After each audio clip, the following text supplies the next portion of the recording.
तर आज सुद्धा मी विना सायास विधान परिषदेमध्ये टिकोजीरावासारखं जाऊन बसलो असतो, पण मी नाही गेलो.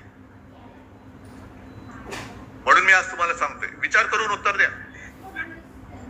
60 वर्ष पूर्ण झालेली आहेत. गेली जवळपास 12-13 वर्ष मी तुमची नेतृत्वाची जबाबदारी सांभाळतोय.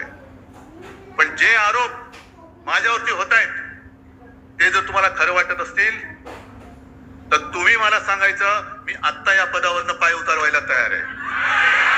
फक्त माझी एक अट आहे की ही सोन्यासारखी शिवसेना चोराच्या दरोडेखोराच्या हातात जाऊ द्यायची नाही. तुमच्यापैकी एक शिवसैनिक येऊ द्या, तो शिवसेना पक्षप्रमुख बनेल, मला त्याचं सुद्धा कौतुक वाटेल. मला नेतृत्वाची सोच नाही, मला नेतृत्वाची हाव नाहीये. मी आता हे पद सोडायला तयार आहे.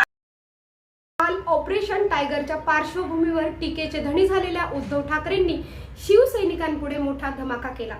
त्यांनी थेट पक्षप्रमुखपद सोडण्याची तयारी दाखवली आणि तमाम शिवसैनिकांपुढे मोठा पेच निर्माण केला. उद्धव ठाकरेंच्या या वक्तव्यामुळे राज्यातल्या राजकारणात मोठा भूकंप झाला हे नक्की.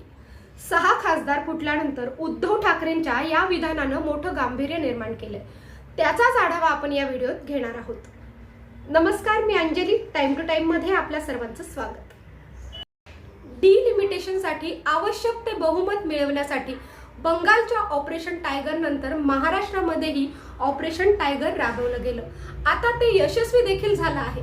काल शिवसेनेच्या 60व्या वर्धापन दिनी नेहमीप्रमाणे दोन्ही शिवसेनेचे 2 मेळावे झाले.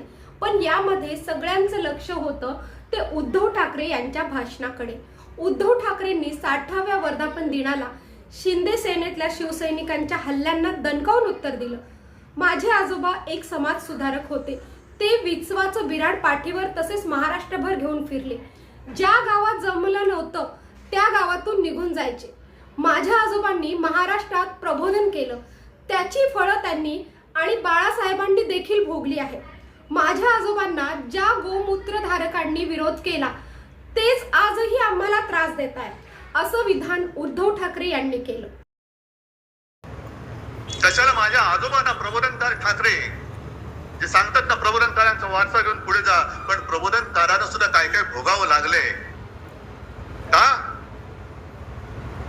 तर कर्मठ आणि बामणी वृत्ती, ज्या जुन्या वाईट रूढी परंपरा होत्या त्या तोडून मोडून टाकल्या पाहिजेत, याच्यासाठी प्रबोधनकार उभे राहिले होते. घराचा पत्ता नाही, कुटुंब घेऊन महाराष्ट्रभर फिरले. अनेकदा बाळासाहेबांनी सांगितलेले की त्यांची ती भावंड आणि आई, मी तर माझ्या आजीला कधी बघितलं नाही,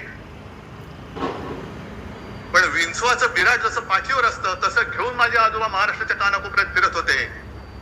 एखाद्या गावी गेल्यानंतर कुठे आसरा मिळाला तर आजीला सांगायचं की ठीक आहे चल बघ, आणि आजी माझी सगळे काही भांडी कुंडी जी काही 2-4 असतील ती काढून संसार थाटायचा प्रयत्न करायची. तेवढ्यात आजोबा गावातनं फेरी मारून यायची आणि सांगायची नाही जमत, चला निघायचं आपल्याला, चालले दुसऱ्या गावामध्ये.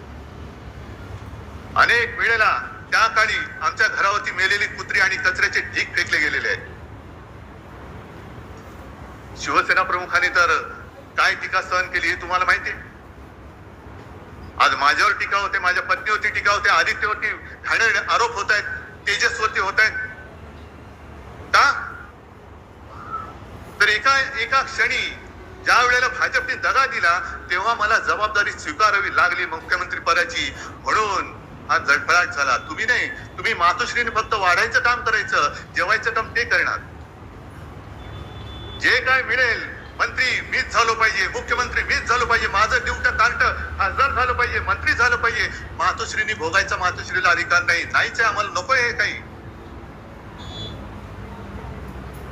पण सोसायचं किती? उद्धवजींचं ठीक आहे, पण आदित्यने फिरायला पाहिजे. अरे पण जेव्हा जेव्हा आमच्या कुटुंबावरती हल्ले झाले, कोणाचे असे शाब्दिक किंवा काही आरोप केल्यानंतर यापैकी या गदड्यांपैकी एक तरी छातीची ढाल करून आमच्या समोर उभा राहिला होता, त्याच्या वर झालेला. आज जी काही गद्दारी झालेली आहे, मी त्या वॉर्डातल्या तमाम मतदारांची आज जाहीर माफी मागतोय. पण त्या सगळ्या मतदारांनी अगदी मोदींची लाट असताना त्यांच्या विरोधात माझ्यावरती, बाळासाहेबांवरती विश्वास ठेवून यांना निवडून दिलं होतं.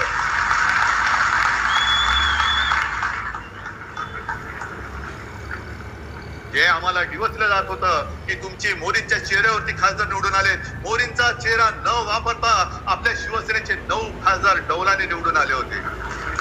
काही थोडक्यात गेले एक तरी इथली तर सीट चोरलीच. कुठे होते मोदी? आणि त्याच्यानंतर म्हणजे तेव्हा भाजपचे 20 पेक्षा जास्त खासदार ते पण 9 झाले. आणि आज परत फोडाफोडी कशासाठी फोडताय? काय मिळवायचे? या आवेशपूर्ण भाषणात उद्धव ठाकरेंनी इथून पुढे शिवसेनेनी निवडणूकच लढली नाही तर काय होईल असा सवाल विचारला. तेव्हा शिवसैनिकांनी आम्ही तुमच्या सोबत राहू असा मोठ्या आवाजात प्रतिसाद दिलाय. बरं चला एक असा विचार करून चालतो की याच्या पुढे शिवसेना निवडणूकच लढवणार नाही. काय करणारच बोला? काय करतील? बरं तुमच्यापैकी किती राहतील माझ्यासोबत? बघा एकही तिकीट मिळणार नाही. पण काय करतील? कारण का मर मेहनत तुम्ही करायची, निवडून आपण आणायचं आणि यांचे खोक्यावर खोके. म्हणजे शेतकरी रडतोय, त्याच्या मालाला हमी भाव नाही, पण आमदार खासदाराचा हमी भाव ठरलेला आहे. म्हणजे शेतकऱ्याला तर कैलास पाटील परवा सांगत होते ते सांगतील, शेतकऱ्याला आता कर्ज माफी त्यांनी दिले. आपण मुक्त म्हणतो ते माफी म्हणतायत.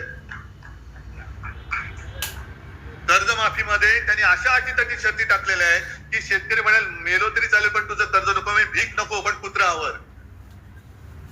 शेतकऱ्याला तुम्हाला धड कर्जमुक्त करायचं नाहीये, शेतकऱ्याच्या मालाला किंमत द्यायची नाहीये, पण नुसते आमदार खासदार आणि नगरसेवक आणि हे विकत घ्यायचे. वा, एवढा पैसा आहे तुमच्याकडे?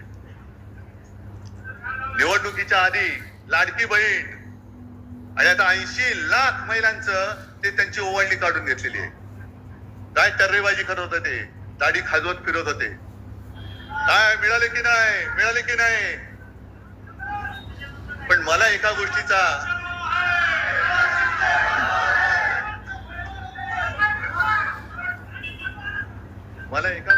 मत तुम्ही दिले ना, मग जाब विचारण्याचा अधिकार तुम्ही का सोडताय?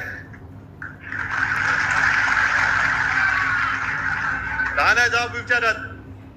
हिम्मत होते कशी? आदेश काय देऊ? निवडून आणा म्हणून तुम्हाला मी आदेश दिला होता, तुम्ही निवडून दिलं, मग मेहनत तुम्ही घेतलेली आहे. मेहनत केल्यानंतर जाब विचारण्याचा अधिकार तुमचा आहे, तुम्ही तो बजावत नाही आहात. विचारा जाब त्यांना.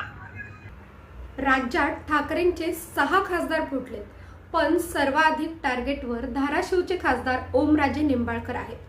निंबाळकर कुटुंबियांच्या अडचणीच्या काळामध्ये बाळासाहेब ठाकरे आणि उद्धव ठाकरेंनी निंबाळकरांच्या पाठीशी उभे राहिले होते, पण त्याच ओमराजेंनी फुटीर होऊन जनविश्वासाचा घात केल्याची भावना उद्धव ठाकरे यांनी बोलून दाखवली. माझं भाषण झाल्यानंतर तुडुंब सभा होती. माझं भाषण झालेलं, एक शेतकरी आला, मळके कपडे, शेतकऱ्याचे कपडे तसेच असतात, आणि एक पटवा घेऊन आला. मला म्हणाला की उद्धवजी, तुमच्या हस्ते ही मला मदत आपल्या उमेदवाराला द्यायची आहे. किती असेल त्याच्यामध्ये पैसे? हा, काय शेतकऱ्याची कमाई किती असेल? किती पैसे असतील त्याच्यामध्ये? मी नाही बघितले, पण एवढूसा बटवा होता, पण तो प्रेमाने द्यायला आला होता, आणि त्या प्रेमाच्या 1 रुपयाने ती निवडणूक आपण जिंकलो होतो. समोरून पैशाचा महापूर होता, धबधबे कोसळत होते. 50 कोटी काय, 100 कोटी काय? का तर शिवसेनेला हरवायचं. त्याच्यासाठी हा हरामाचा पैसा हे आपल्या समोर होतच असताना शेतकऱ्यांसारखी साधी गरीब माणसं त्याच्या कष्टाचा पैसा देऊन आपले खासदार त्यांनी जिंकून आणले होते. कुठे फेडाली पाप? कुठे फेडा? आणि तेच उमेदवार बोलले होते की खंडोजी खोपडे नाव घेतलं तर तुम्ही काय म्हणता? सूर्याजी पिसाळ नाव म्हटल्यानंतर तुम्ही काय म्हणता? मग 400 वर्ष झाली तरी त्यांच्या कपाळावरचा गद्दारीचा शिक्का पुसला नाही. यांना किती वर्ष लागतील यांच्या कपाळावरचा शिक्का पुसायला? हे ज्याने विचारलं त्यालाच विचारा आता, तू काय म्हणतोय?